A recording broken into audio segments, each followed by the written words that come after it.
Office of the Auditor General reported a further increase in the stock of domestic arrears to a tune of UGX 10.8 trillion. Arrears pose a perpetual risk to government, which can affect the country's credit risk rating, as well as arrears directly affect the envelope. The committee recommends as follows. 1. Government should set aside adequate resources in the domestic arrears budget to clear the current stock of domestic arrears over the medium term. Number 2, government should consider new approaches to stop the accumulation of new domestic arrears, and sanctions should be enforced to penalize errant accounting officers as per the requirements in the PFMA Act. The other observation, effectiveness of industrialization strategy. Colleagues, I'm about to finish. The committee observed that the theme of the National Planning Framework has consistently been sustainable industrialization for inclusive growth, employment, and wealth creation. However, the contribution of the industrial sector in total GDP has not fundamentally changed over time, averaging 26.8% in 2021-2022. The ratio of manufactured exports to total exports has also stagnated at about 13.5% for the first 2 years of the NDP 3. The committee further observed that the structural information of the economy driven by industrialization has not been realized during the first 2 years of the implementation was not realized during the NDP 3 adequately. The committee recommends as follows. 1, there should be deliberate effort by government to fast-track the industrialization agenda. Development of industrial parks should be at the center of promoting industrialization. Government should focus on ensuring functionality of all the industrial parks with adequate provision of electricity, water, interconnection, roads, among others. Number 2, basing on plans to develop industrial ecosystem around iron ore, oil and gas, and phosphates. There is need to continue investing strategically in electricity power generation. We have not yet reached there. This will minimize the cost of transmission and distribution of power industrial clusters. Number 3, there should be deliberate effort by government to fast-track the industrialization agenda through establishment of specialized financial institutions targeting small and medium-scale indigenous-run industries. In this way, Ugandans will be participants, not observers, in industrialization drive.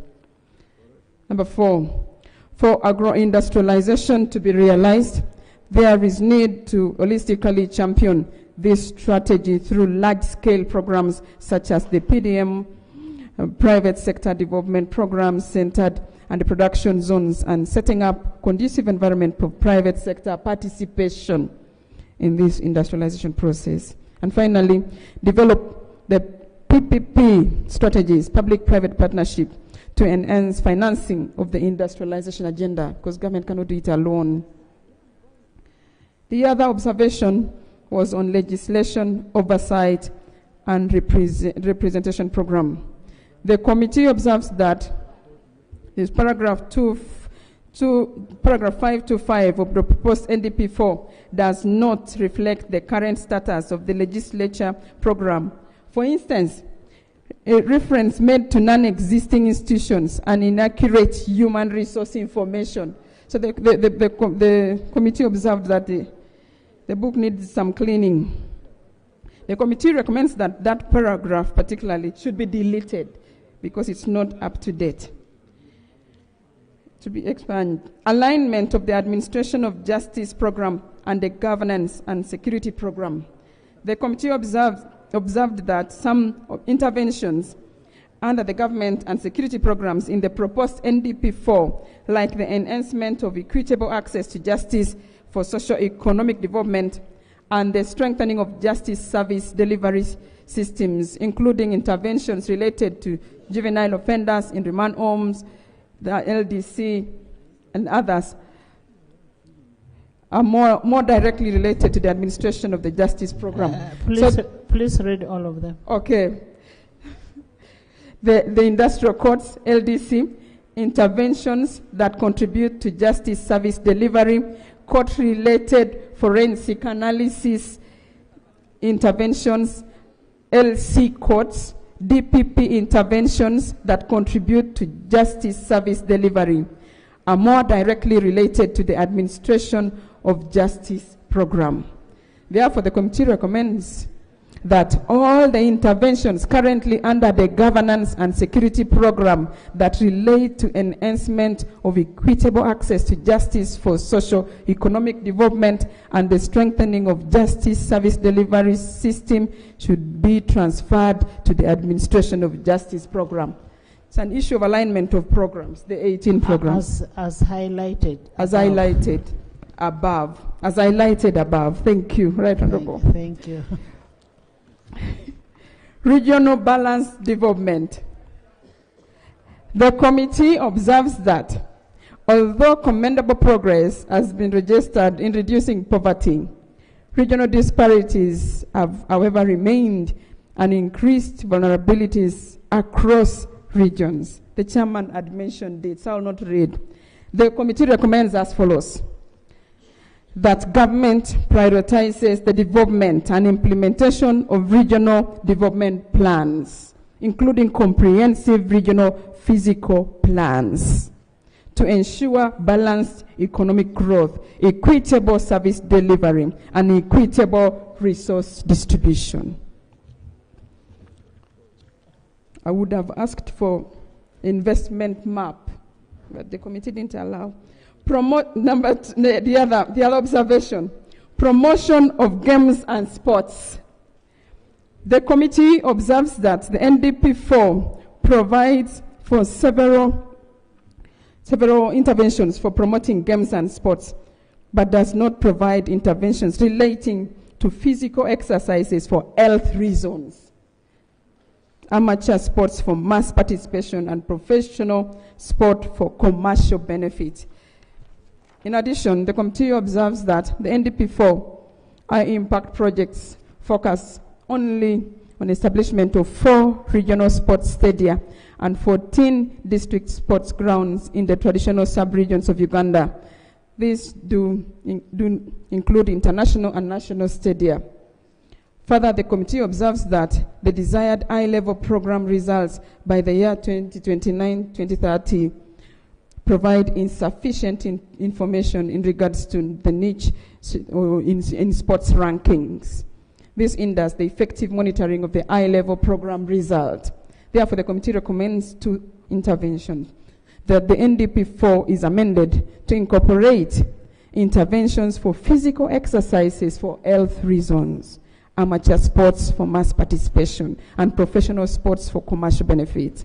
Number 2, the NDP4 high-impact projects should be amended to include 3 international stadia, Nambole, Oima, and Akibua, 10 KCCA artificial surface grounds, Rubaga, Kawempe, Makindye, Nakawa, and Central Divisions, and 15 national stadia, Arua, Moroto, Soroti, Mbale, Tororo, Iganga, Jinja, Lugazi, Luero, Masaka, Barara, Ntungamo, Kabale, Kasese, and Fort Poto.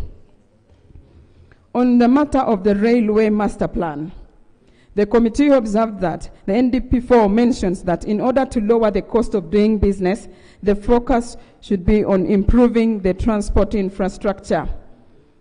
However, the NDP4 is silent on the need to develop a railway master plan that would guide investment in the development of the railway projects across the country. Without this master plan, the interventions will be haphazardly done. Therefore, the committee recommends that government prioritizes the development of the railway master plan that clearly highlights the railway connectivity across the country. Where will it start and where will it end? Taking what? Picking what? On animal and crop traceability, the committee observes that the NDP4 is silent on the comprehensive strategy for traceability for animal and crops. Currently, traceability of animals and crops is being undertaken at a piecemeal level. When for an investor, when international markets demands it, then we set up. The lack of a comprehensive strategy and implementation framework for traceability for animals and crops constrains the marketability of Uganda's products internationally. The committee recommends that government prioritizes a comprehensive strategy for all crops and livestock, not just picking one and leave the other. And fish, yes, we should. Finally, I'm finishing the last one, the last of the last. The NDP4 projects listed. We received a long list of projects. The committee observed that the proposed NDP4 listed projects, including the high impact projects, are not regional balanced. They exclude key projects required to upgrade health centers, tools. They exclude key tourism and other strategic road infrastructure upgrades. Some projects listed are duplicated. I will tell you a list of some that are duplicated. You'll find in the agricultural project is registered twice. Projects in completion stages have a full cost in the plan, therefore inflating the total cost of the plan. Some are in 80%, but they have included the full cost. Some bridges that are completed are still in the plan. The bridges are operational, like the Isa Bridge and Nyera Bridge connecting Arua to Otrevu, the Kangole Bridge connecting Katakwi to Moroto. We are using the bridge, but I don't know what it is doing in the plan. And other strategic high-impact projects that will solve Uganda's needs are omitted in the plan. So the committee recommends that comprehensive amendments to the NDP4 high-impact project list and the NDP4 project list are undertaken to remove project duplication, update the actual status of the projects, and incorporate the high-impact projects that are listed in that annex. Number 2, that the Minister of Finance, Planning and Economic Development should submit to Parliament an amended NDP4 project list within 1 month from the date of approval of this plan. 1 month is too much. The House will decide that, but there is cleaning that must be done in the plan, so that we know what we are focusing on for the next 5 years. Right Honorable Speaker and members, the Joint Committee on Finance, Planning and Economic Development and the Committee of Budget made those observations and begs that the House approves the NDP4 with the recommendations highlighted above. I beg to submit. Thank you. Thank you. Thank you so much. I am happy the ED is still here. You've heard the duplication. The work that has already been done is in the plan. So you will have to do a thorough cleanup and remove what is not supposed to be here and put what is supposed to be here, mindful of equity, regional balance. And we should have a national development plan, which is always evaluated, but also a smart one that is achievable. Achievable, not just putting. We need a smart NDP4. Honorable Baka.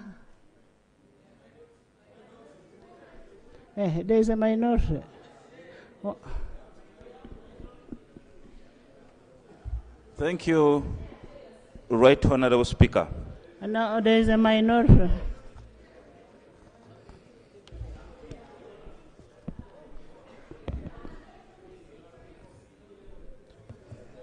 Right Honorable, can we invite the author of the minority report? But before he comes in, you will note that the projects proposed are enlisted in Annex 1 for inclusion in the development plan. It could be long to read one by one, but we have it in the report, which is uploaded. The report will be uploaded, and the information is already with the Thank you, sir. with the NPA. Okay. Yes. Minority. Thank you very much, Right Honorable Speaker. Right Honorable Speaker, I would like to thank the chairperson of the Budget Committee and all the members. Right Honorable Speaker, the National Development Plan 4, as presented to this Parliament, from the position of the minority report, I want to state that I agree 80% with the main report, and therefore the position of dissent is quite limited, and therefore I would like to take very limited time so that the House can do surgery. I want to thank Honorable Nakut and all the members. Right Honorable Speaker, our position of dissent is based on the performance of NDP 3. NDP 3's performance is at 17%, whereas the budget for the last 5 years during the NDP 3, performance from the development aspect was 40%, recurrent was more than 100%, but when you aggregate the 5 years, you realize that NDP 3 performed at 17%. Why? Simply because of mismatch and alignment. And we should not allow the disease that occurred in NDP 3 to come to NDP 4, and that's our position of dissent. Secondly,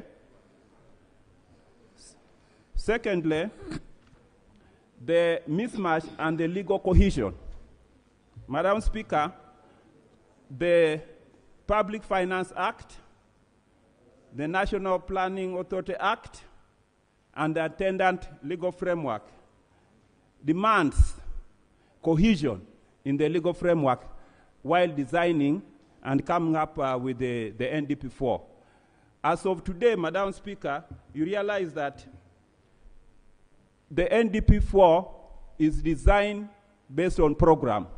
We have not amended the Public Finance Act. We have not amended the rules of procedure. Some institutions are still operating under sector-based wide approach, and this is the tool for which we are amending the rules of procedure as per programs.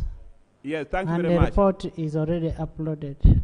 Yeah, thank you. But the Public Finance Act and other institutions have not been amended and aligned, and therefore this creates serious legal gap. Secondly, the mismatch, the Act and the regulations, which I have here, requires the National Planning Authority to have district development plans before we have the National Development Plan. As of today, the National Planning Authority, Minister of Finance, they have not tabled the comprehensive district development plan.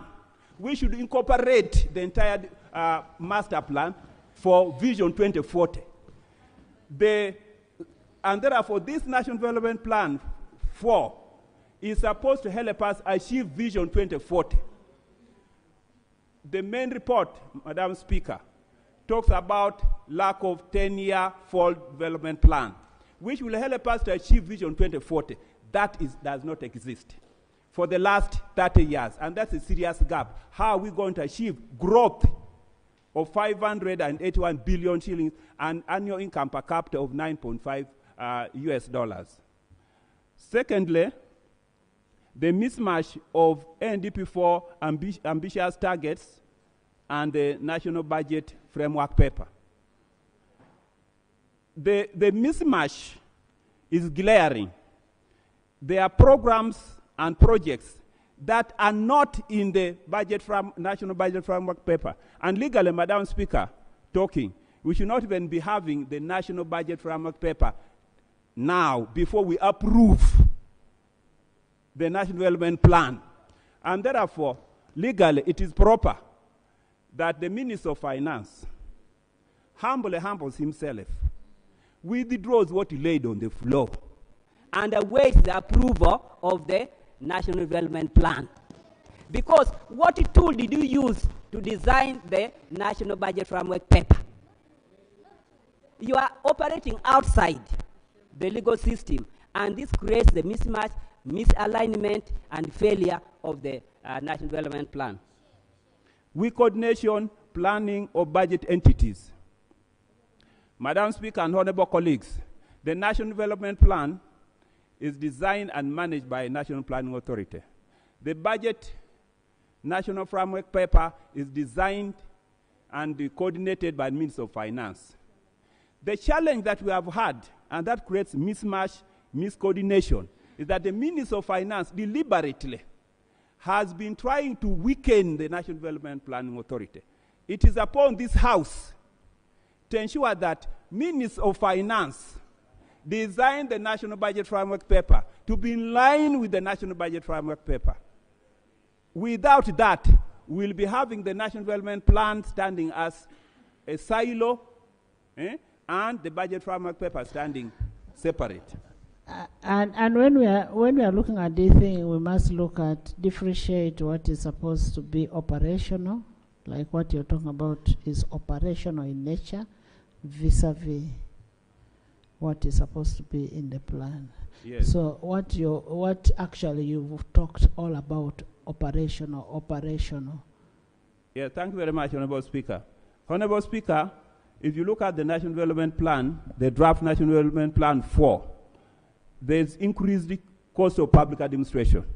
It does not reflect the government plan of RAPEX.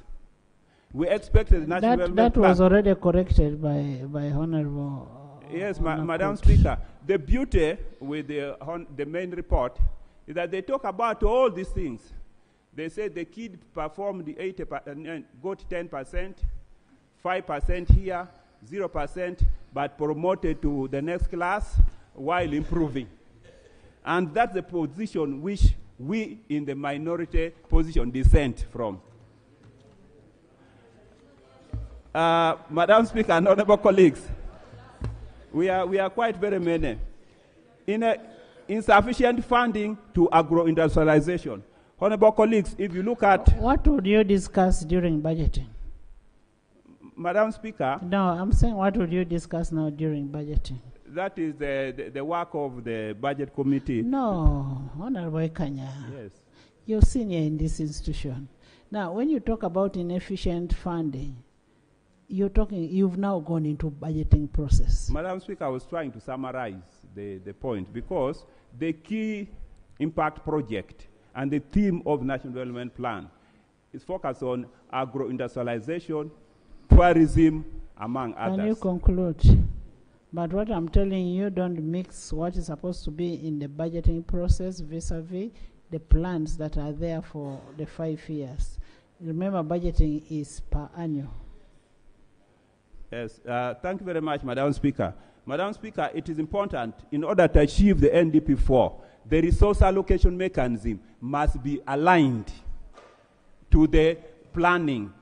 If you allocate 2.4% for agro-industrialization, you allocate 1.5% to agro-industrialization, and then you allocate in the entire 5 years 24% debt servicing. That means, Madam Speaker, this development plan is a debt servicing national development plan. Thank you very much. Thank you. The national development plan, for all we need to do is to do a cleanup. We need to make sure that there is equity. We need to make sure Madam that... Speaker, I need to conclude. But I therefore wish to conclude and recommend that the National Development Plan 4 should not be approved until all the issues that have been raised by the main report and the minority report have been incorporated, and the minister brings it back for approval after. We have time. We have timelines on the budgeting process, and the timelines must be followed. Approving a national budget, national development plan does not have an effective, because we have to do the BFP. and that is a precursor to the budget framework paper. Yes, Honorable Baka, thank you for your operational issues, Honorable Kanya.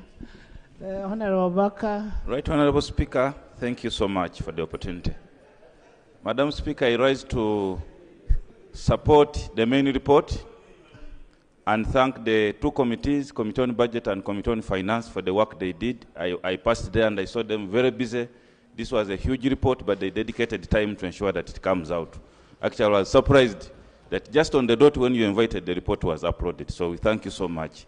I also want to thank the NPA, my Prime Minister of Busoga, the Executive Director, for the great work they have done in injecting into this NPA project.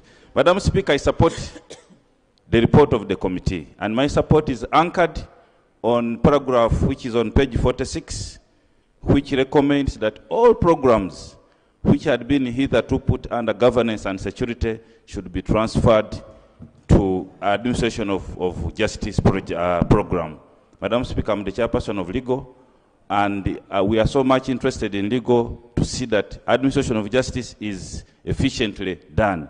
So we pray that all programs which have a bearing on the administration of justice should be anchored and should be transferred to the administration of justice program. In the report, they mentioned some programs, interventions which are found in the Ministry of Gender, LDC, Ministry of Local Government, the Government Analytical Laboratories, the DPP, but they have left out interventions found in Uganda Police Force, Uganda prisons, and the Ministry of Justice, which have a bearing, a critical bearing on the administration of justice, which if they are left out... The juvenile courts? The juvenile courts have been mentioned under that Ministry of Gender. That is under prisons. But also as a chair of legal. Yes, Mama. There is something that was raised by Honorable Dur on the issue of backlog. You wanted an assurance. How sure are you that they will be efficient if you took all this to them? Thank you, Right Honorable Speaker. I thank my chair for granting me opportunity to raise this point of clarification. The point of clarification I would like to raise, and I would like assurance from you, one of the justice institutions is the court-martial under the UPDF. Is it now your assertion and your support that that court-martial must be removed from the purview of the UPDF and brought under the purview of the administration of justice, since you are bringing all justice institutions under one program? This is what I'm saying actually. What we are saying, Mama, Right Honorable Speaker, is that institutions that have a bearing on administration of justice should be brought together for planning purposes. I was talking to DPP yesterday, and she told me that, for example, judiciary is given funds to go and kickstart their operations, and they actually start. Judicial officers are available, but the prosecutors are not there. They don't have funds to operate. So if they are together in one pool, planning their operations, funds will be available at the same time, and therefore it will help in working out on the Thank you. So Madam Speaker, my prayer is that as we approve the report, we also recommend that interventions in institutions which have a bearing on the administration of justice should be transferred to the administration of justice program, especially the police, the prisons, and the Ministry of Justice. Honorable members, the program-based budgeting. One institution can have even 5 programs, and they can belong to different institutions. When you look at, say, Parliament, you'll find Attorney Auditor General is based in the Parliament and that kind of thing. So you can have different, but you've not answered what Honorable Dur was asking. Can I have a response from AJ?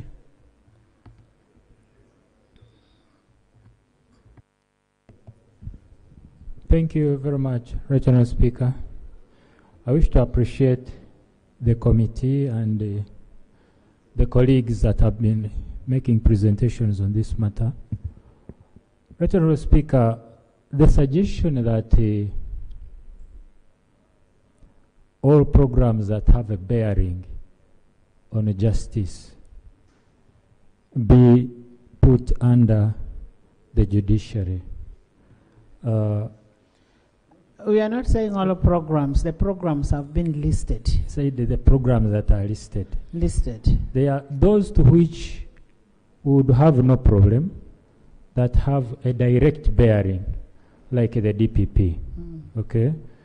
But be that as it may, this is not the appropriate time for us to do this now.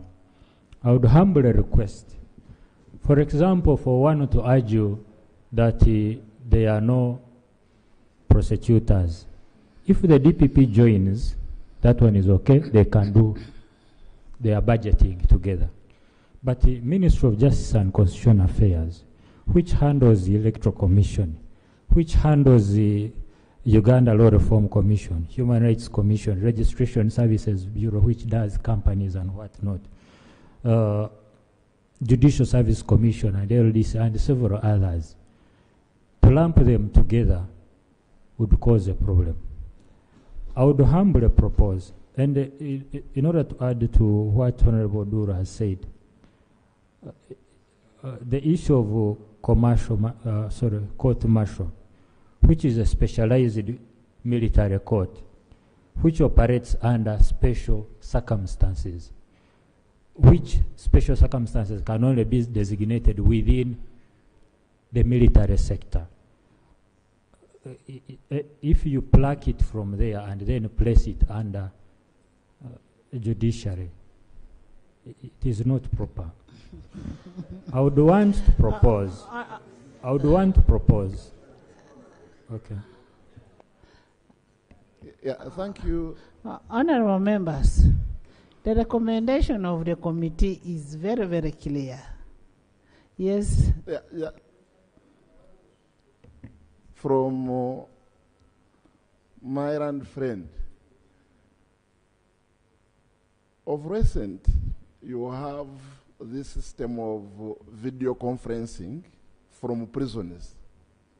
You don't bring prisoners to court, but they attend court through video conferencing. Who budgets for that and who handles it? If prisoners, for example, are in Chitaria under remand by the court-martial, and they are supposed to attend to video conferencing, who is in charge of that system?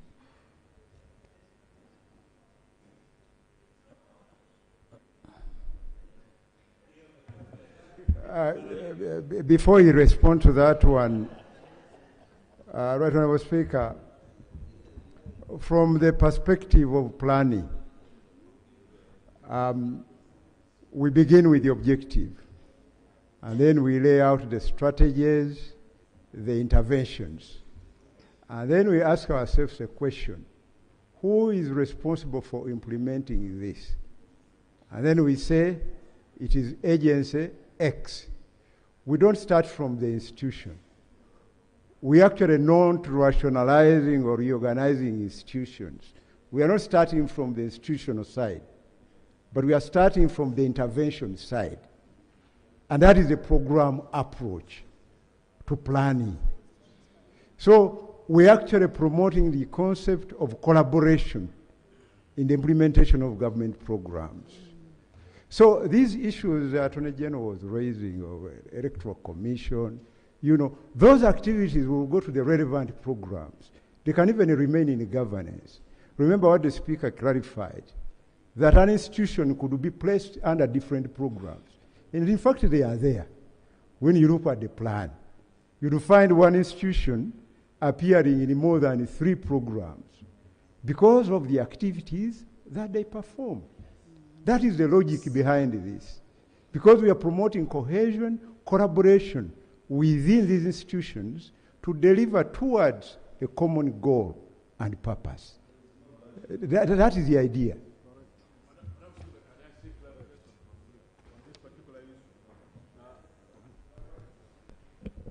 Thank you, Madam Speaker. What is the explanation from Honorable Amos seem to be clear. The one who is a minister, not the chairperson of Finance Committee. So I'm talking about Honorable Amos, who is the minister, not Honorable Amos, who is a chair, because he's asking which Amos. When you look at the explanation from the minister, it is clear that under program-based budgeting, it is about the role. Who plays this role? So the funds are supposed to go to that particular entity or agency. But my concern on this is, whereas we always emphasize the issue of program-based budgeting, when you go to the actual implementations, we are still stuck in silos and sectors. There are a lot of duplications. You find Minister of Agriculture doing roads, local government roads, physical infrastructure, works in roads. So, do we talk differently and act differently? Do we implement what we plan? So, when you look at some of these changes and where we are saying, when we were implementing National Development Plan 3, we ended up achieving only 17% of the planned expectations. Is it not because of this? So I think as we talk here, we should go back and realign our documentations with our actions. For me, that's my observation. Yes, Chair. Right Honourable Speaker, to address that problem of duplication, this time around with this NDP, we have formulated an implementation plan. For each of these objectives, the interventions, we have formulated this plan. And to the extent possible, we have tried to eliminate these duplications in terms of implementation. In fact, this partly was intended to cure that problem. So we are following the programs and then the implementation plans, just to make sure that there is no duplication. And we have costed accordingly. We have set the targets to be achieved. Clarification. Yes.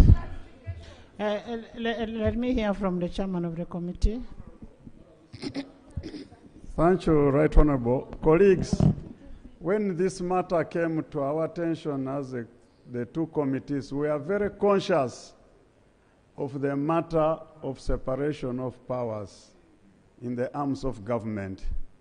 We tried to avoid what will cause confusion between executive, judicial, and say legislative, but the two executive. Otherwise, if we pick everything, then we end up mixing the executive and the judiciary.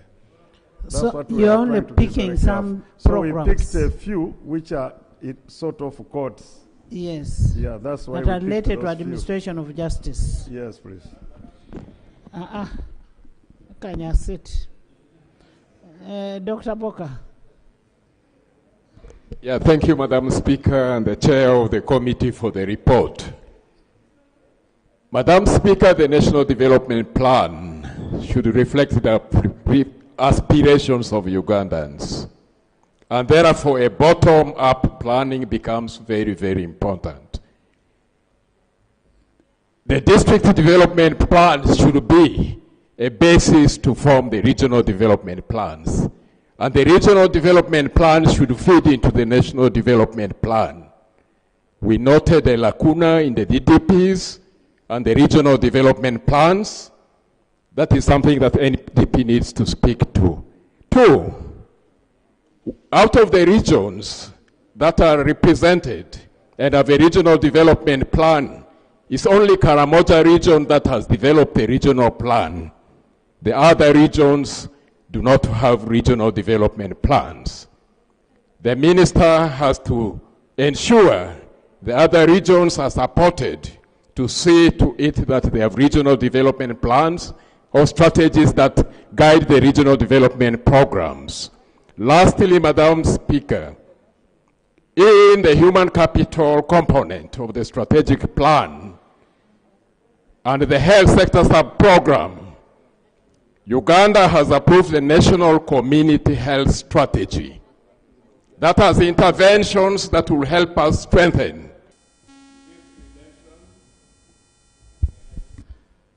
Thank you. Honorable members,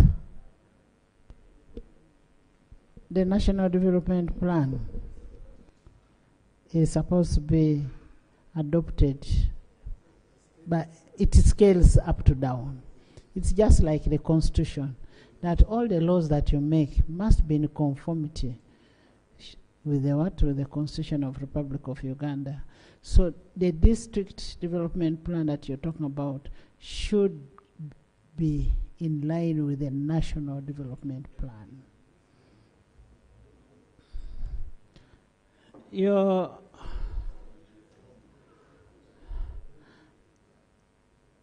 Yes, Doug.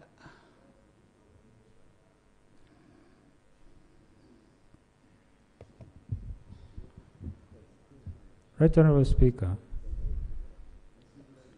the report as presented,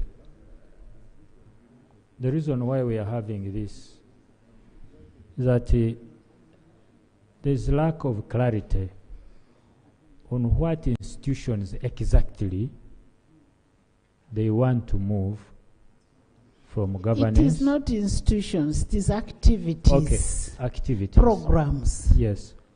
I would humbly pray that we list them. They are listed in the report. They are LOC1 codes. Okay.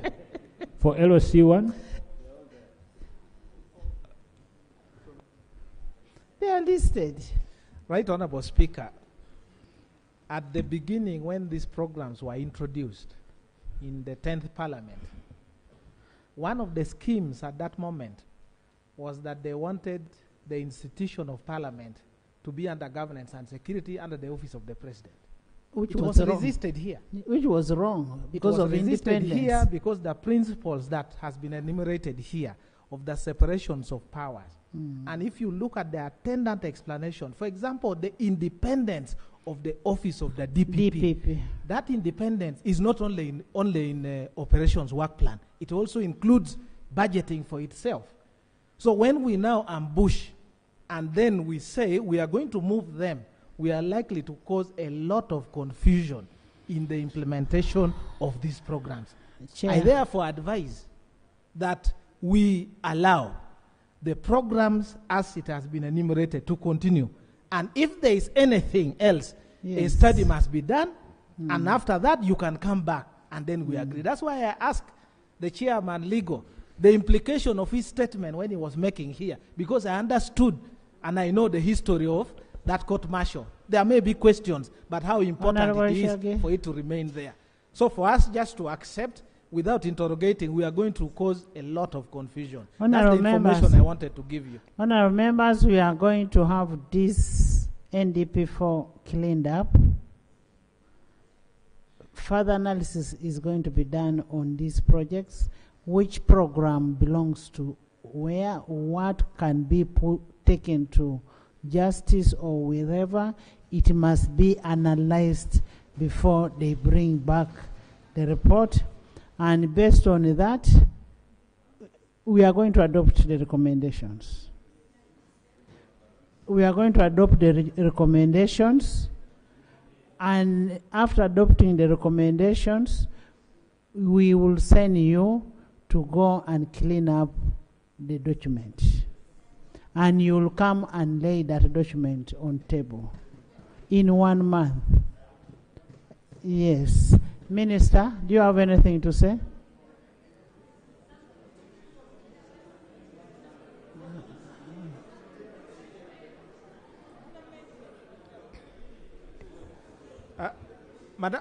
Madam Speaker, before the minister comes, I wanted to add that under the National Planning Authority Act, Minister, just listen, this House is supposed to do two things.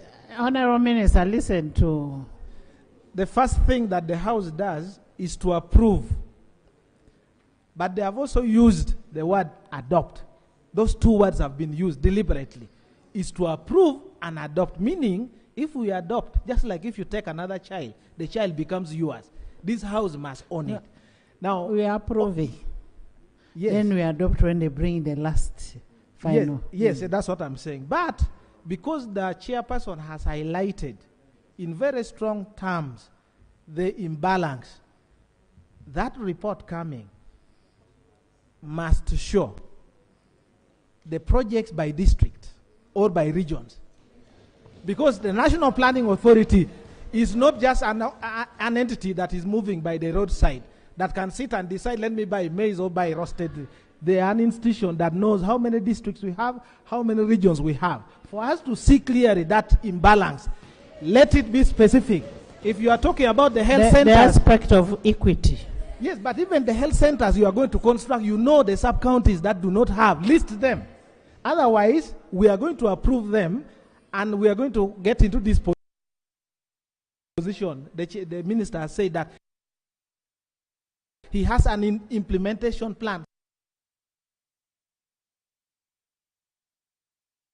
Have not looked at it.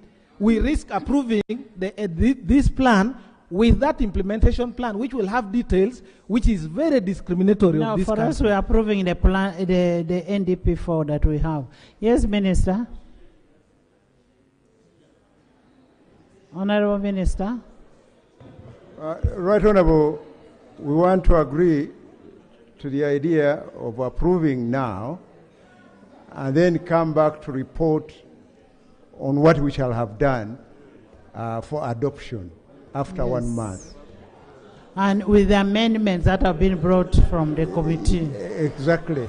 With an amendment. And the mapping that is being proposed. And total cleanup without repeating projects that have already been implemented. All that will be done, Right Honorable. Honorable members, I put a question that the motion for adoption of the 4th National Development Plan 2025-2026, 2029-2030 be approved by this House with amendments from the committee. Be approved. Those in favor say and the contrary nay. The ayes have it. Honorable members. Honorable members. Honorable Polo, do you have something? I just want, in sincere terms, to thank you, Right Honorable Speaker. I would like to thank the members of this House and strongly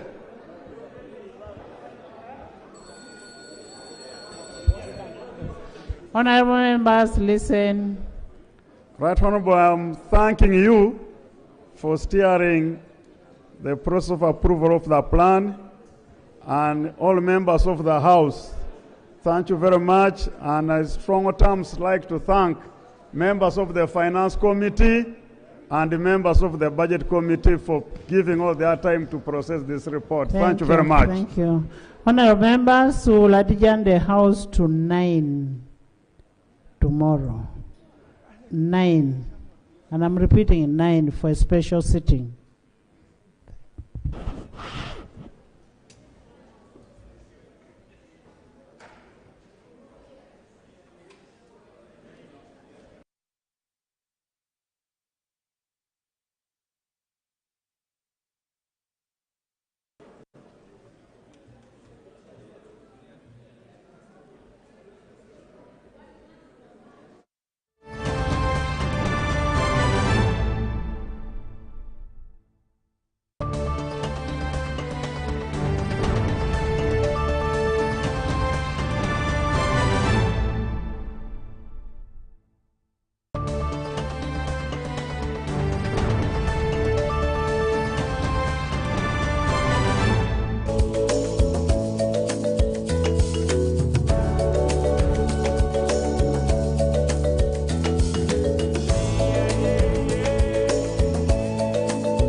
The decision to promote local production of edible oil has vindicated the government's decision to promote the policy Build Uganda, Buy Ugandan. Today, Uganda produces at least 20% of its edible oil needs.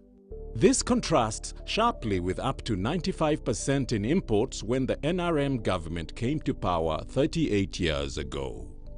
Ugandan palm oil farmers on average produce 160,000 metric tons of palm oil per annum from plantations on Kalangala Island.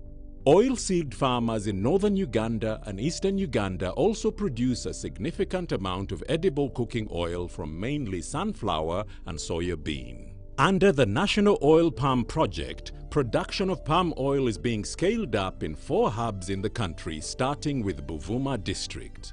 This is later to be expanded to Masaka, Mayuge, and an as yet unidentified 4th hub. When fully implemented, it expects to benefit 30,800 poor and vulnerable rural households directly.